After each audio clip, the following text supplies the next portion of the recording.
Obadde okimanyi nti abantu bangi ku nsi eno bafiiriddwa abantu mu bulamu bwabwe, abantu ab'amakulu, naye ng'entabwe weeva babamanyiza amaaso, bo ne balowooza nti kati bano abantu bwe baatuuka tebakyalina kiddako.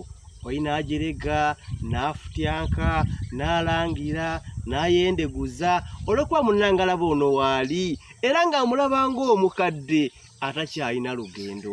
Ne beerabira ekintu kimu, ti ku nsi kuno omuntu aba mukadde, kuggwa amumanyi, kuggwa asula naye. Naye the moment omuntu oyo waakuviirako bw'ati, yonna yonna gy'aba agenze aba mupya, aba fresh. Y'ensonga lwaki mukyakaaba nnyo paka we muyiddamu amagezi nti Mukama abanga kuwadde omuntu omutuufu, olina okweggyako empisa embi, omuntu oyo mukwate bulungi, mukuumagane, mukole bye batwala mu maaso. Gw'azalaba bye nkugamba okyatagala.